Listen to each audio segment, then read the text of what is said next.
Well, next up, we have a very special interview with Nikole Parker, the new Director of Transgender Equality for Equality Florida. And of course, as you know, Equality Florida is one of America's largest and most important LGBTQ plus equality advocacy organizations.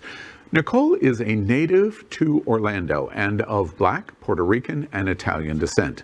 At the age of 19, she left her job and childhood home to begin her journey to living authentically. After 3 years of black market hormones and unsafe lifestyle practices, she came back to Orlando to begin her next chapter. Nikole's passion is advocating for human rights, protections for all, and the importance of everyone having a seat at the table. Nikole is also the co-founder and director of operations for the Gender Advancement Project and sits on the board of the Center Orlando. She sat on various nonprofit boards of directors and or advisory councils, including some of the many, including the One Pulse Foundation Memorial Task Force and Orlando's Trans Collective, and many more. Nikole has been nationally recognized by Congressman Darren Soto in honor of LGBTQ plus Pride Month in the Stonewall 50th anniversary, and her biography has even been read into the congressional record. It's a critical time for LGBTQ plus rights, and especially the trans community, and we are excited to welcome Nikole Parker to Queer News Tonight. Nikole, welcome. We're really glad to speak to you because you're new in this appointment. Your predecessor was an institutional name in the trans community for Equality Florida and advocacy, and you're the new girl in town for about 3 months, and we're welcoming you as our first opportunity to speak to you. Thank you so much, Al. I'm so excited to be here. Thank you for having me. Well, let's begin with your role at Equality Florida. Tell us about what you do in this advocacy position for Equality Florida. And for those 3 people on the planet, and certainly in the state of Florida, that doesn't know what Equality Florida is, tell us a little bit about what Equality Florida does. Sure. So I am the Director of Transgender Equality. So my goal is to make sure that trans inclusion is weaved through every program area in Equality Florida. Some things that we do are corporate trainings for organizations, small or large, faith-based organizations, law enforcement agencies, you name it. I'm able to go in and have trans competency trainings, and basically to make sure that their policies and procedures are inclusive of trans and non-binary folks, as well as their overall company culture.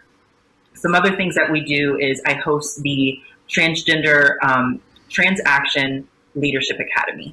And this is incredible because it helps young leaders understand what advocacy is. And we help them kind of hone in on those skills and kind of move them in the direction that they want to move in their advocacy journey. And then we also have our Trans Resource Guide, which is a resource guide with resources filled with all over the state of doctors, mental health counselors, anything that you can think of that are affirming to trans individuals.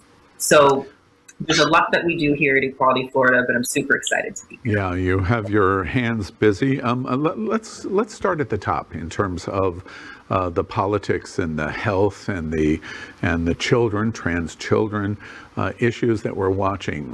Trans is the most topical subject going on in America as almost a culture war, and the trans community is being focused on by the right. It must be a very difficult situation to see in 2021 the incredible advancements we have seen from our president, our vice president, from the White House. We're in a kind of a renaissance of recognition in the LGBTQ of our community. Meanwhile, the T in our acronym is under full attack by the number of states that have passed very anti-LGBT laws, principally aimed at the trans community. How does it feel to be in this space, 3 months in this new job, leading the state of Florida in trans voice, and seeing so many gains, but your specific community having so many attacks? How does that feel for you? It's extremely disheartening, and it's scary, if I'm going to be honest. You know, as a trans woman of color, the disproportionate rate of violence that we face is astronomical. And, you know, there's so many attacks that are going on, especially for trans youth, where the trans youth sports ban, the transgender youth medical care ban that has been filed. This is a deliberate attack on youth. And youth should be protected. Youth should be affirmed. There's this narrative that goes around that, that demonizes trans youth, and it's just spread with misinformation and fear mongering. And it's not true at the end of the day. They just want to live authentically. They want to live happily like anybody else. And, the transgender youth medical care ban, if that passes, that makes it a federal offense for doctors to provide life-saving care to youth. And nobody should get in between youth, their parents, and their doctors. If you have children and your child had diabetes, you're going to do everything that you can to get them the affirming care that they need. And this is no different. It's not like people are just pushing their kids to go be on hormones. No, this is life-affirming medical care that is being provided by doctors who are competent in this, and the state should not be creating a roadblock. Nicole, you open a door that I'm really curious of your reaction about, talking about healthcare and our trans youth. Last week I did a 4-part series interview with Admiral Dr. Rachel Levine, the Assistant Secretary of Health, the highest Senate confirmed cabinet member in history who is trans. She is a pediatrician. And a massive experience with youth issues in medical care, is just attacked left and right for being trans by the right.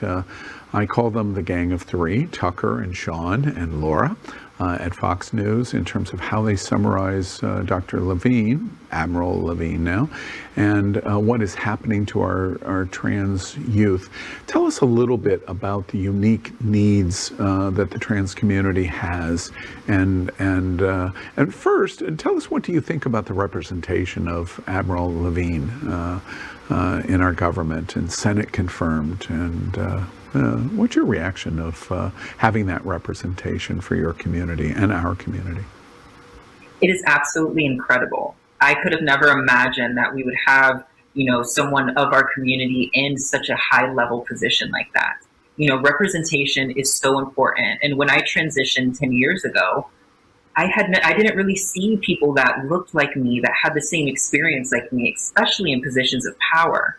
And while there are a lot of things going on in the world and a constant attack on my community, I would be remiss if I didn't celebrate the wins that we have made as a community. Yeah, and it's beautiful to see for youth and for even adults to see that we can be seen as normal. We can, work our way to be put into these positions, because for a long time, the trans community has lived in the dark. I often say the LGBTQ plus, and that acronym, the T, is silent, because all the way back to the Stonewall days, trans and non-binary folks were at the forefront fighting for all LGBTQ rights. But then when it's time for us to fight for the trans community, it seems like the rest of the community disappears. So I'm so excited. Yeah, I was going to say, it's interesting when I have the opportunity, we say the names, and Sylvia Rivera was leadership at the Stonewall riots. Marsha P. Johnson was leadership at the Stonewall riots. To your point that often you feel that the T is forgotten. I did also, in the last couple of weeks, an interview with Tori Cooper, representing a trans woman of color at a high-ranking presidential appointment at the White House in healthcare, HIV, and she made it very clear that she feels like the T is too often anonymous in our acronym, and that the first major problem that the trans community has is that the L and the G and the B and the Q do not support and stand up for the T in our acronym in the way that they should. And she was emphatic on that observation. How does that strike you as a leading voice in the trans community and advocacy in Florida? How does that strike you, of what Tori Cooper said, and do you agree with it? And if you do, what do we do about it? I definitely agree with what Tori said. Like I mentioned, I feel that when it's time for us to fight, we as trans folks are at the forefront fighting for all of our rights. But I often find myself having to explain my identity to the L, the B, the G, and the Q. And I mean, if I'm being frank with you, I have heard individuals tell me, oh, I really don't understand why you transition and you don't have to live like that. And you've kind of gone too far. And for me, I'm taken aback a bit because I'm like, aren't we a community here? We're all fighting to be seen and to be, to live authentically. And if we're demanding respect from others, shouldn't we be respecting each other in our own community? So if I'm being honest, I have to say I do agree with her.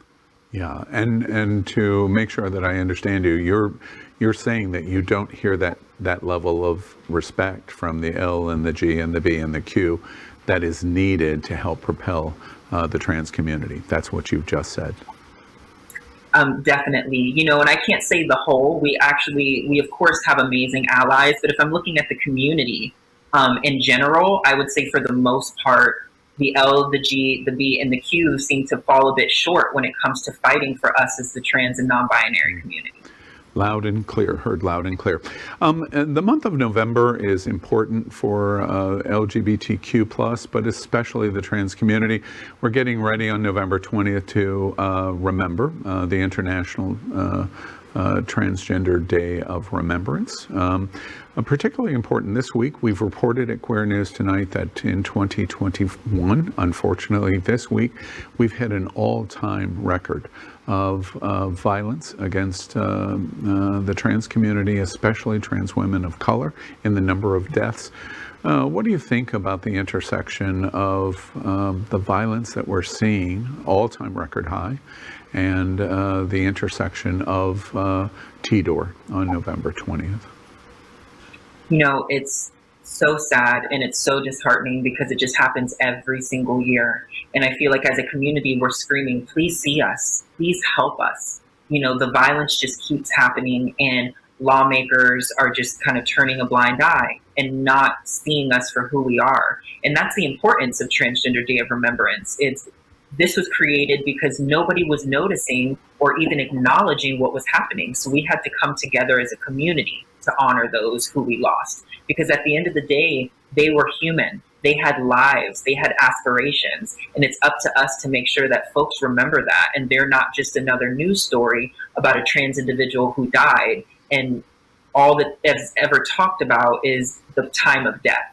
We need to make sure that we talk about who they were and how they lived and celebrate their humanity. Yeah, your community has helped teach me, say their name, say their name, say their name. And that's what I just heard you say. Well, very well said. Nicole, it's a tough time for the trans community. You're arguably the top voice in political advocacy in our state, now representing your position and Equality Florida. One last opportunity before we finish your generous time in this interview. How can we help? How can we help the trans community? How can the L's and the G's and the B's and the Q's and the allies help your community? And how can we help Equality Florida? I would just say vote in favor of all human rights. When people ask, what can I do as an ally? Challenge your friends and family. And what I mean by that is all of us have been in situations where we've heard anti-trans or anti-LGBTQ, conversations going on. Oh, I don't understand that. Oh, this, and that. Challenge them. Ask an individual, why do you feel that way? What is it that you know about the trans community that makes you feel this way?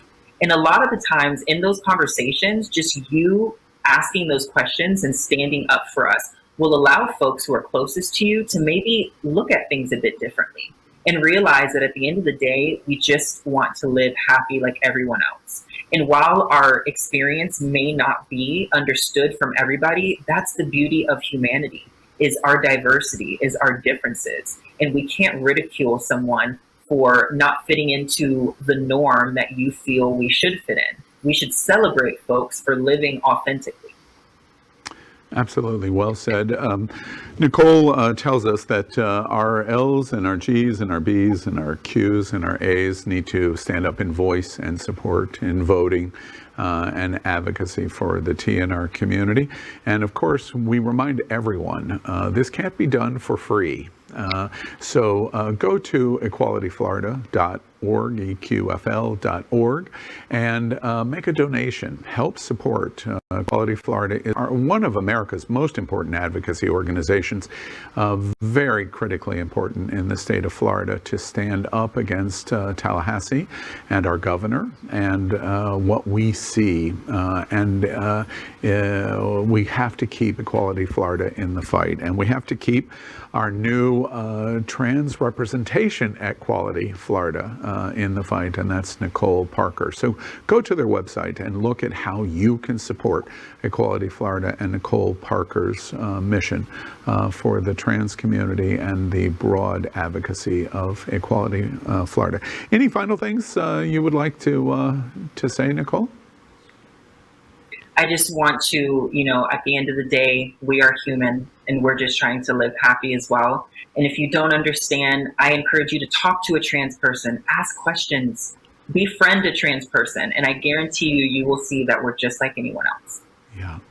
Well, this is the first time I've met Nikole, and I completely understand why Nikole is in this new position. You're going to do, I have a feeling, a great job for Equality Florida. It's so vitally important as we approach the midterms. Basically 1 year from now, the T is going to be the culture war point of the tip of their spear, and we need some shields against it. And you are looking at the face and hearing the voice here in Florida of one of our #1 shields against that spear we're going to hear from the Republicans against the trans community and the LGBTQ community. Nikole Parker, a pleasure. We're going to have you back many, many times. I appreciate your time here today at Queer News Tonight. Thank you so much. LGBTQ plus news is vital for our community and for the broader world as a whole. We have enough enemies at Fox News. Tucker, Sean, and Laura are loud. We need passionate allies. Happening Out Television Network, Queer News Tonight, and It's Happening Out are literally out of the closet and into the headlines. Our community needs your support. Like this broadcast and subscribe now to ensure the growth of the entire LGBTQ+